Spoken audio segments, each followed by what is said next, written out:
السلام علیکم ورحمۃ اللہ وبرکاتہ۔ آج کا ہمارا سوال ہے کہ یزید تابعی تھا یا نہیں۔ دیکھیں ناظرین کرام، اس سوال کا جواب تو گزشتہ ہماری ویڈیو جس میں ہم نے یزید کو پلید کہنے یا فاسق کہنے اور یزید کے جو 3 سیاہ کارنامے ہم نے آپ کے سامنے مختصر انداز میں ذکر کیے تھے، اور اہل سنت والجماعت کا موقف اس سے متعلق بتایا تھا کہ اہل سنت والجماعت یزید کو کافر تو نہیں سمجھتے، فاسق سمجھتے ہیں، لعنت کو جائز سمجھتے ہیں، فرض واجب مستحب نہیں سمجھتے، بہتر یہی سمجھتے ہیں اہل سنت کہ نام لے کے لعنت نہ کی جائے، بلکہ قاتلین حسین پہ لعنت، قاتلین کربلا پہ لعنت اور قاتلین واقعہ حرہ پہ لعنت اس طرح کہہ لیا جائے، نام لے کے گالی لعنت نہ دی جائے۔ اگر کوئی دے بھی دیتا ہے حب اہل بیت میں اور اس کو پلید یا فاسق کہہ دیتا ہے، جیسے ہمارا کابر نے بعض جگہوں پہ غصے میں آ کے کہہ لیں یا اہل بیت کی محبت میں آ کے اگر لکھ دیا ہے کہہ دیا ہے تو اس میں بھی کوئی حرج نہیں ہے۔ یہ اہل سنت والجماعت کا موقف ذکر کر دیا تھا۔ البتہ یہ بات وہاں پہ آنے سے رہ گئی تھی کہ اس کو تابعی یزید کو شمار کیا جائے گا یا نہیں کیا جائے گا۔ دیکھیں ناظرین کرام، اس کے لیے ہمیں سب سے پہلے یہ سمجھنا ہوگا کہ تابعی کسے کہتے ہیں، تابعی کی تعریف کیا ہے۔ اگر ہم کتب میں، اصول حدیث کی کتب میں اور اپنے اہل سنت والجماعت کی کتب میں دیکھتے ہیں تو ہمیں تابعی کی تعریف یہ ملتی ہے کہ جس نے صحابی کو ایمان کی حالت میں دیکھا ہو، بلکہ ایک تو اس میں اور بھی درجہ نیچے آ جاتے ہیں بعض حضرات کہ جس کو صحابی نے دیکھ لیا ہو۔ اسی بنا پہ بعض نابینا تابعین کو بھی تابعی شمار کیا گیا ہے کیونکہ صحابی نے ان کو دیکھ لیا تھا۔ لہذا ایک عمومی اور ایک عام تعریف تو تابعی کی یہی کی جاتی ہے کہ اس نے ایمان کی حالت میں صحابی کو دیکھا ہو، جیسے صحابی وہ ہے جس نے ایمان کی حالت میں آپ علیہ الصلوۃ والسلام کو دیکھا ہو۔ اس تعریف کی بنا پہ تو یزید کو تابعی کہا جا سکتا ہے یا کہا جائے گا، کیونکہ بہرحال وہ مومن تھا، اسلام کی حالت پہ اس کا انتقال ہوا ہے، موت ہوئی ہے، کفر اس سے کفر ثابت نہیں ہے، لہٰذا جب ایمان کی حالت میں صحابہ کو دیکھا ہے تو بہرحال اس کو تابعی کہنا پڑے گا۔ لیکن بعض ہمارے بزرگ ایک تعریف بیان کرتے ہیں، لیکن مجھے وہ تعریف کی کتابوں میں نہیں ملی۔ ایک بات کرتے ہیں، بڑی عمدہ بات ہے، لیکن اگر اس کا کوئی حوالہ مل جائے گا تو میں کبھی بھی مجھے ملا تو میں آپ کے سامنے اس کا ذکر بھی کروں گا، لیکن عام کتب میں مجھے اس کا حوالہ نہیں ملا، اس لیے میں آپ کو ان بزرگ کے حوالے سے ہی ذکر کر دیتا ہوں۔ وہ یہ کہتے ہیں کہ دیکھیں، صحابی اس کو کہا جاتا ہے جس نے نبی کریم صلی اللہ علیہ وسلم کی صحبت اختیار کی، ایمان کی حالت میں رہا ہو، بس 1 منٹ بھی رہا ہو تو وہ صحابی ہے۔ اس کے لیے اعمال صالحہ کرنا یا دین پہ اس طرح عمل کرنا ضروری نہیں ہے، کیا ہے صحابہ نے لیکن ضروری نہیں ہے، صحبت کی ہو تو دیکھا بھی ہو تو وہ صحابی ہے، صحبت سے نکلا نا صحابی کا لفظ، لہذا یہی صحابی ہے، بس صحبت مل گئی۔ لیکن تابعی وہ ہے جس نے اتباع سے، تابعی کا لفظ اتباع سے ماخوذ ہے کہ اس نے صحابی کی اعمال صالحہ میں اتباع کی ہو، قرآن و حدیث کی جس طرح صحابی پیروی کرتا ہے اسی طرح پیروی کی ہو تو وہ تابعی ہوگا، ورنہ وہ شخص تابعی نہیں کہلائے گا۔ تبع تابعی بھی تابعیت سے نکلا ہے، وہ فرماتے ہیں، تو تبع تابعی بھی وہی کہلائے گا جس نے تابعی کی ایمان کی حالت میں ہی نہیں بلکہ اعمال صالحہ اور قرآن و حدیث پر عمل کرنے میں بھی اتباع کی ہو۔ اور یہ چیز اگر اس نقطہ نظر سے دیکھا جائے تو یزید کہیں سے بھی تابعی کہلانے کے لائق نہیں ہے۔ اس تعریف کے مطابق سب سے پہلا بندہ جو تابعیت کی تعریف سے نکلتا ہے میں سمجھتا ہوں وہ تابعی، وہ یزیدی ہوگا۔ کیوں؟ کیونکہ اس کے ایسے اعمال فاجرہ اور اعمال قبیحہ ہیں خلافت پر، بادشاہت پر متمکن ہونے کے بعد، اس سے پہلے کی نہیں ناظرین کرام، اس سے پہلے جب معاویہ رضی اللہ تعالیٰ عنہ نے اور ایک تعداد صحابہ کرام کی جنہوں نے اس چیز کو مناسب سمجھا کہ یزید کو ولی عہد بنا لیا جائے اور تفرقے سے بچنے کے لیے جو بھی وہ ایک ان کی اجتہادی رائے تھی انہوں نے بنایا، اس وقت وہ ایسا پلید اور ایسا بد عمل نہیں تھا، یہ اس پہ سب کا اتفاق ہے تقریباً کہ اس وقت ایسا بد عمل نہیں تھا، وہ بادشاہت پہ متمکن ہونے کے بعد اس کا ایک الگ چہرہ ظاہر ہوا ہے، اور پھر اس کے بعد جو قبیح چہرہ ظاہر ہوا ہے اور جس میں جو اس نے یہ تینوں اعمال کیے ہیں کہ اپنی بادشاہت کو قائم کرنے کے لیے یہاں نعمان بن بشیر کو ہٹا کے، رضی اللہ عنہ کو ہٹا کے عبید اللہ بن زیاد کو لگاتا ہے، مدینہ میں کسی کو ہٹا کے، کسی کو ولید بن عقبہ کو ہٹا کے جو بیعت لینے پہ سختی نہیں کر رہے تھے مکہ میں مدینہ میں، ان کو ہٹا کے دوسرے کو لگاتا ہے، ہر جگہ اس نے لگا کے جو شقاوتیں پھر واقع حرہ میں جو مکہ مکرمہ میں چڑھا، جو گزشتہ ویڈیو میں نے آپ کو تفصیل سے بتائیں کہ جن کے بنا پہ یزید کی تفسیق کی گئی ہے، وہ ایسے اجتماعی، انفرادی بھی نہیں، ایک انفرادی نعوذ باللہ اگر کوئی شراب پینے میں یا جھوٹ بولنے میں یا زنا میں نعوذ باللہ تعالیٰ من ذالک الف مرہ، لیکن اگر بندہ مبتلا ہو تو اس کی شقاوت، اس کی بدبختی، اس کی قباحت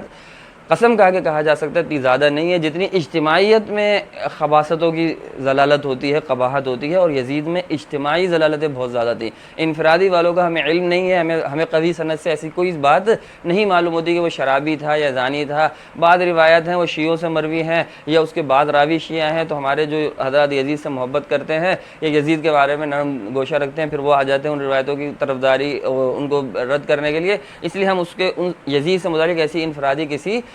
عمل کے بذو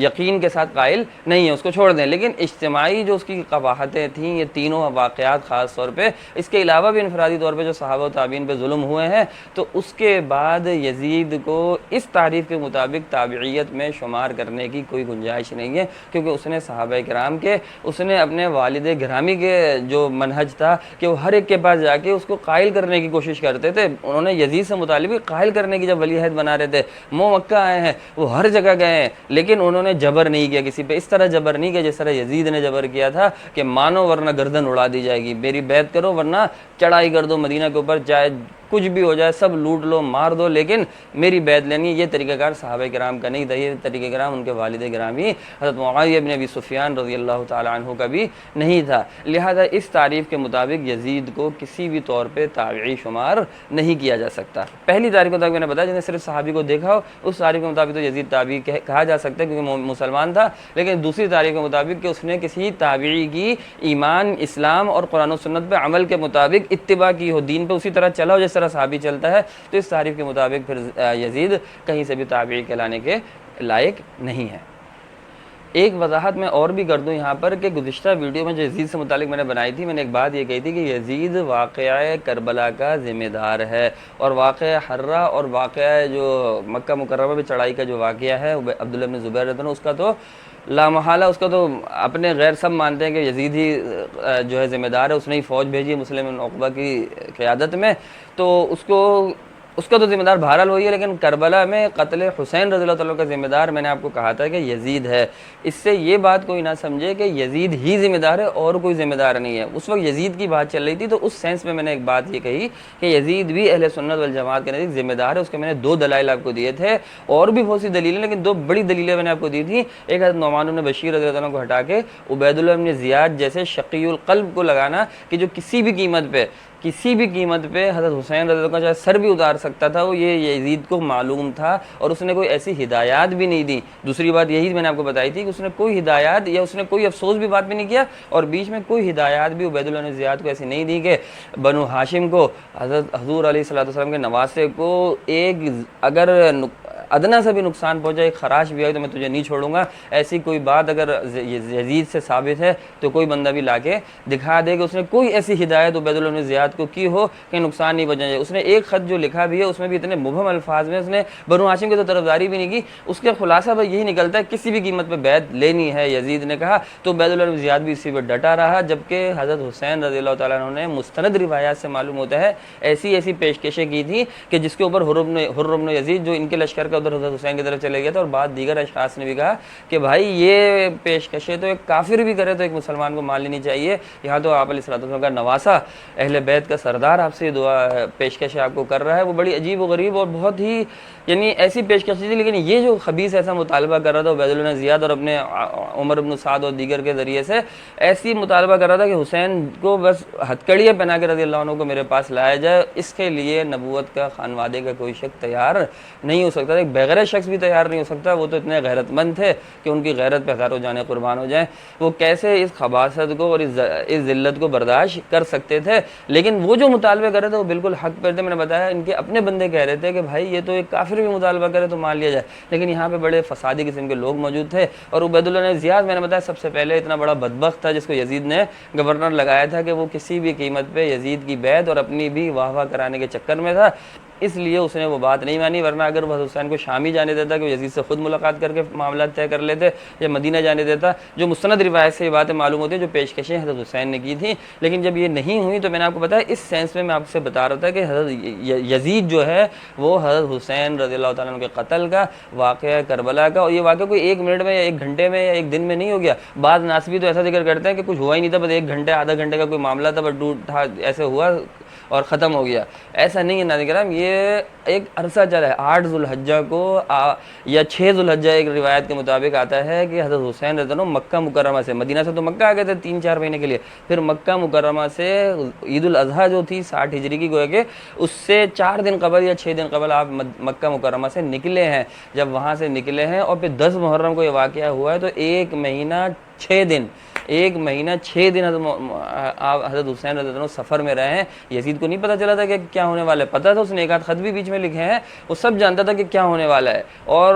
عبید اللہ بن زیاد نے بھی حضرت حسین رضی اللہ عنہ کو کوفہ کی سرحدوں تک پہنچنے دیا کہ یہاں تک آ جائیں, اس کے بعد ان کے ساتھ جو بھی انہوں نے افعال قبیحہ انجام دیے. بہرحال اس سب صورتحال سے یہی پتہ چلتا ہے کہ یزید بھی اس کیس کا, اس پورے مقدمے کا ذمہ دار ہے. لیکن میں اس ویڈیو میں اب آپ کو بتانا ہی چاہ رہا ہوں کہ صرف یزید ہی ذمہ دار نہیں ہے, اور بھی لوگ ذمہ دار ہیں. ان میں سے سب سے پہلے تو کوفہ کے وہ شیعان علی جو حضرت حسین رضی اللہ عنہ کو بلا رہے تھے, جنہوں نے ڈھیروں خطوط لکھے تھے, ان کے بڑے بڑے سرداروں نے خطوط لکھے تھے کوفہ کے, سب سے بڑے ذمہ دار وہ بھی ہیں. وہ اشخاص میں کہتا ہوں سب سے بڑے, یزید سے بڑے ذمہ دار ہیں. اگر وہ حضرت حسین رضی اللہ عنہ کا جو ہے کیا کہتے ہیں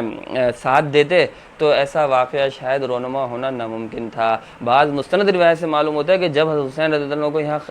تلواروں اور نیزوں سے مارا جا رہا تھا, نعوذ باللہ تعالی من ذالک, تو اس وقت بھی بعض وہ کوفی وہاں دائیں بائیں سے میدان کو دیکھ رہے تھے, لیکن مدد کے لیے نہیں بڑھتے تھے. ادھر ادھر وہ ڈرپوک قسم کے, بزدل قسم کے شیعان علی تھے جو ڈرتے تھے, اور پھر کوفی تھے عراقی, اور پھر وہ پیچھے چلے گئے. لیکن میں آپ کو یہ بتا رہا ہوں کہ ان میں سے بعض شیعان علی تو اس جگہ پہ موجود بھی تھے. جو یزید کا جو لشکر تھا, عبید اللہ بن زیاد کا جو لشکر تھا, عمر بن سعد اور شمر ذی الجوشن اور ایسے لوگ جو یہاں پہ ان کی قیادت کر رہے تھے, اس میں موجود تھے. حضرت حسین رضی اللہ عنہ نے وہ خطوط اٹھا کے دکھائے بھی ہیں, وہ تھیلا لے کے گئے تھے. آپ کو ڈر تھا پہلے کہ یہ لوگ بدبختی کریں گے کوفہ والے, صحابہ کرام نے بھی بتایا تھا, انہوں نے دکھایا بھی, بھائی تم نے یہ خط لکھا ہے. وہ لوگ اس خطوں سے منکر ہو گئے. جیسے میں آپ کو 3-4 نام بتاتا ہوں جو شیعان علی میں سے تھے اور اس وقت اس لشکر کے اندر موجود تھے. سب سے پہلے تو ناظرین کرام عمرو بن الحجاج,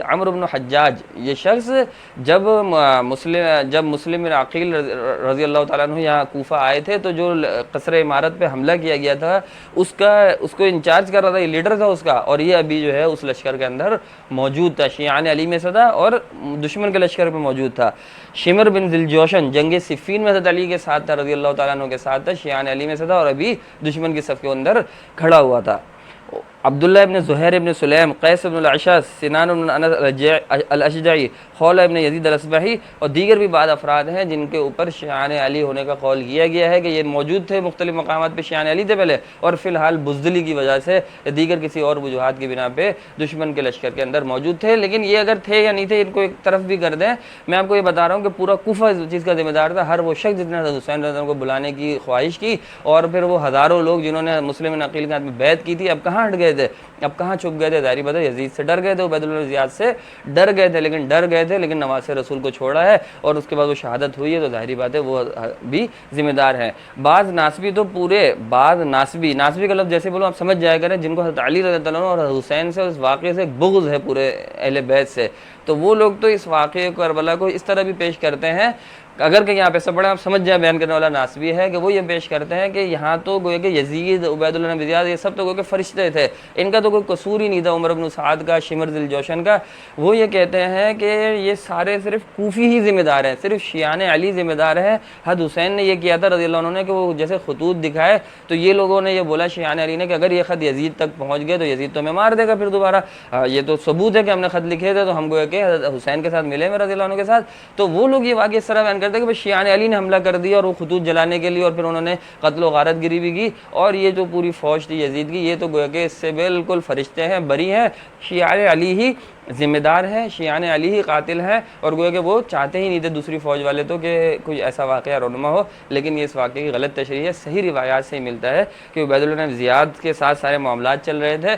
لیکن وہ بالکل ڈھیٹ قسم کا انسان, انا پرست, بدبخت, اپنے مطالبے پہ ڈٹا ہوا تھا کہ ہتھکڑیاں پہنا کے گویا کہ حسین کو میرے سامنے لے آیا جائے, اور پھر بلا غیر مشروط طور پہ, شرط بھی کوئی نہیں لگائی جائے گی, غیر مشروط طور پہ حسین کو رضی اللہ عنہ کو میرے سامنے لا کے کھڑا کیا جائے, اپنی فوج فوج کو یہ بتایا تھا اگر اس پہ تیار ہونے تو صحیح، نہیں ہو رہے تو اڑا دو، قتل کر دو سب کو. تو ظاہری بات ہے وہ بھی ذمہ دار تھا. اس واقعے کو ایسا رنگ دینا کہ صرف شیعان علی ذمہ دار ہیں، یہ کہیں سے بھی درست نہیں ہے. میں نے کہا دوسرے ذمہ دار ہیں، وہ بہت سے لوگ ذمہ دار ہیں، اس میں سے یہ بھی ذمہ دار ہیں شیعان علی، لیکن بالکل انہی کے اوپر واقعے کو فٹ کر دینا درست رائے یا درست عمل نہیں ہے. تیسرا ذمہ دار عمر بن سعد بھی ہے، جو فوج لے کے آیا ہے اور حضرت حسین رضی اللہ عنہ کے ساتھ اس نے کسی بھی رعایت کا معاملہ نہیں کیا، اور یہاں پہ عملاً جو موجود تھا حضرت حسین رضی اللہ عنہ کے ساتھ، اور تھوڑا سا بھی اگر نرم رویہ عبید اللہ بن زیاد کے تھوڑا سا اگینسٹ ہی چلا جاتا، مخالفت میں ہی چلا جاتا، اور تھوڑا سا بھی اگر یہ نرم رویہ کرتا تو بہت سی راہیں یہاں پہ نکل سکتی تھیں. لیکن اس نے بھی بدبختی کا مظاہرہ کرتے ہوئے، سعد بن ابی وقاص رضی اللہ عنہ کا بیٹا تھا لیکن ایسی بدبختی میں پہنچ گیا تھا کیونکہ اس کو رے کی ایک بہت بڑے رقبے کی، جس میں ایران اور پتہ نہیں کون کون سے علاقے ملک آتے ہیں فی الحال کے حساب سے، اس کی گورنری کی لالچ دی گئی تھی. بعد روایت سے تو معلوم ہوتا ہے اس پہ بھی تیار نہیں ہوتا، بہت رویا، رات بھر اس نے سوچا، لیکن اگلے دن لالچ غالب آ گئی اور اس نے اس رے کی گورنری کی لالچ میں پھر وہ جب یہاں آیا ہے تو عمر بن سعد سے بالمشافہ جو لیڈر جو ہے لیڈ کر رہا تھا گویا کہ اس پورے لشکر کو عبید اللہ بن زیاد کے، اس سے جتنی بھی باتیں ہوئی لیکن اس نے بھی پھر کوئی نرم رویہ یا کوئی بھی راہ یا جسے آپ کہتے ہیں ہمارے اس میں کہ کوئی بھی ایگزٹ پوائنٹ دینے کے لیے حضرت حسین رضی اللہ عنہ کو تیار نہیں ہوا. تو وہ بھی ذمہ دار ہے، عبید اللہ بن زیاد بھی ذمہ دار ہے. تو بہت سے ذمہ دار ہیں، ایک ہی بندے کو اس کا ذمہ دار نہیں قرار دیا جا سکتا. لیکن میں نے آپ کو میں بس یہ بتانا چاہ رہا ہوں، پچھلی ویڈیو میں جو یزید کا بتایا تھا وہ ایک بہت بڑا ذمہ دار ہے. حاکم وقت تو ظاہری بات ہے ایک ادنا رعایا کے بھی قتل کا ذمہ دار ہوتا ہے. یہاں تو بادشاہوں کے سردار آپ علیہ الصلوۃ والسلام کے نواسے لخت جگر اور جن سے آپ علیہ الصلوۃ والسلام کو بے حد محبت تھی، وہ ایسے کھلے عام ایک میدان میں شہید ہو جائیں اور یزید ذمہ داری نہ ہو. اور بلکہ یزید ذمہ دار ایسے بھی کیسے نہ ہو کہ اس کی ہی بندے جو بھیجے ہوئے ہیں اسی کی غرض سے وہ شہید کیے جا رہے ہیں، تو پھر بھی اس کو ذمہ دار نہ کہنا تو بہت ہی بڑی نااہلی نامعقولی شمار ہوگی. اہل سنت والجماعت یزید کو بہرحال ذمہ دار سمجھتے ہیں اس پورے واقعے کی. اللہ تعالی ہم سب کو خیر کو سمجھنے کی، حق کو سمجھنے کی، عمل کرنے کی، اور حسین رضی اللہ تعالیٰ عنہ کے منہج کو اور حسین رضی اللہ جو چاہتے تھے، جو ان کا مقصد تھا، اس کو سمجھنے کی، اس پہ عمل کرنے کی توفیق عطا فرمائے. حضرت حسین رضی اللہ عنہ کرام لڑنے کے لیے نہیں نکلے تھے. بعض لوگ یہ خیال بھی کرتے ہیں بدبختی سے کہ پھر صحابہ ان کے ساتھ کیوں نہیں تھے، فلاں نے کیوں نہیں ساتھ دیا، فلاں نے کیوں ساتھ نہیں دیا. اور بھائی ہر صحابی حضرت حسین رضی اللہ عنہ کے ساتھ تھا، ہر شخص حضرت حسین رضی اللہ عنہ کے ساتھ تھا. لیکن حضرت حسین رضی اللہ عنہ لڑنے کے لیے نکلے ہی نہیں تھے. وہ تو کوفہ جا رہے تھے، ان کے جو کچھ بعض اصلاحات کہہ لیں یا بعض ان کے مطالبات تھے وہ سمجھتے تھے افرادی قوت کوفہ میں زیادہ ہوگی، وہاں رہ کے میں اپنے لیے ایک اسٹیج بناؤں گا. اگر لڑائی کرنی تھی انہوں نے تو وہ بعد کا کوئی معاملات تھے، کوئی جنگ ہونی تھی یا نہیں ہونی تھی. ان کے ذہن میں بتایا یہ تھا کہ کوفہ بھی ہو جائے گا، ادھر مکہ میں عبداللہ بن زبیر، عبداللہ بن عمر اور بڑے بڑے صحابہ ہیں، یہ میدان بنا لیں گے، ادھر میں میدان بنا لوں گا. مکہ میں رہتے ہوئے ان کے ذہن میں تھا کہ یہاں پہ مجھے بیعت پہ بار بار مجبور کیا جائے گا، جو میں کروں گا نہیں، تو مکہ میں ہی خون ریزی نہ ہو. اور مستند روایت سے ناظرہ میں آپ کو پوری ذمہ داری سے بتا رہا ہوں، یہ حضرت حسین رضی اللہ عنہ سے کئی بار نقل ہے. ہر صحابی کو یہ کہتے تھے مکہ میں خون نہیں بہنا چاہیے، مکہ میں خون، میرا خون یا کسی کا بھی خون نہ بہے، مکہ کی حرمت پامال نہ ہو، چاہے میں کوفہ میں مارا بھی جاؤں لیکن مکہ میں میرے خون ریزی نہ ہو، اس وجہ سے میں یہاں سے نکل رہا ہوں. انہوں نے مکہ سے پھر نکلے ہیں. تو دیکھیں مکہ مکرمہ میں یہاں پہ یہ حضرات سنبھال لیتے، کوفہ میں وہ ایک میدان بنا لیتے، تو پھر شام کے اوپر خود ہی یہ لوگ جو ہے شام خود ہی گویا کہ مغلوب ہو جاتا اور یزید کی حکومت گویا کہ ختم ہو جاتی اور یہ لوگ خود ہی غالب ہو جاتے، شاید جنگ کی ضرورت ہی نہیں پڑتی. اس وجہ سے اس وقت ان کے ساتھ صحابہ کرام نہیں نکلے گا. ایک چھوٹی سی بات یہی سمجھ لیں کہ اگر لڑنے کے لیے بالفرض نکلے ہوتے یا کوئی مسلح کوئی عمل کرنے کا ان کا ارادہ ہوتا تو عورتوں کو اور بچوں کو لے کے کون نکلتا ہے؟ ظاہری بات ہے وہ پورے ایک طرف سے ایک حساب سے شفٹ ہو رہے تھے، منتقل ہو رہے تھے اپنے گھر کو، یہاں سے کوفہ منتقل کر رہے تھے کہ وہاں رہیں گے، وہاں دیکھیں گے کہ بھائی اگر عوام میرے ساتھ ہے تو اس کے بعد اصلاحات جو ان کے ذہن میں تھیں اور جو یہ سب سے بڑی بات جو سمجھتے تھے کہ ولی عہدی اور باپ کے بعد بیٹا ہی وہ بنے گا، اس چیز کو، اور بیٹا ہو بھی نااہل، اس چیز کے خلاف تھے حضرت حسین رضی اللہ عنہ، حضرت عبداللہ بن زبیر رضی اللہ عنہ اور تمام صحابہ کرامی. لیکن جنہوں نے بیعت کی بھی تھی انہوں نے اپنی رائے کے خلاف اگر بیعت کر لی اجتماعیت سے بچنے کے لیے، لیکن ایک اکثریت صحابہ کرام کی اس چیز کے اوپر اہل حجاز اہل مدینہ راضی نہیں تھے، یزید کی بیعت سے راضی نہیں تھے. چاروں نے چار اگر کسی نے کر لی، تھوڑے جبر میں آگے کر لی یا اور کسی بھی وجہ سے اجتماعیت ٹوٹ نہ پائے تو کر لی، تو لیکن حضرت حسین رضی اللہ عنہ اپنی عزیمت پہ کھڑے رہے اور وہ اس طرف آ رہے تھے. لیکن اب یہ جو واقعہ ہوا ہے ظاہری بات ہے اس کے ذمہ دار پھر یہ کرنے والے ہیں، یہ فوج والے ہیں. حضرت حسین رضی اللہ عنہ کا ایسا کوئی ارادہ لڑنے کا یا مارنے کا یا مرنے کا نہیں تھا، وہ ایک اصلاحات کی نیت سے نکلے تھے. پوری ایک تفصیلی واقعہ آپ اس کو پڑھیں سمجھیں اور اس سے جو اسباق ملتے ہیں اس کو عملی زندگی میں لانے کی کوشش کریں. اللہ تعالی ہم سب کا حامی ناصر ہو. السلام علیکم ورحمۃ اللہ وبرکاتہ.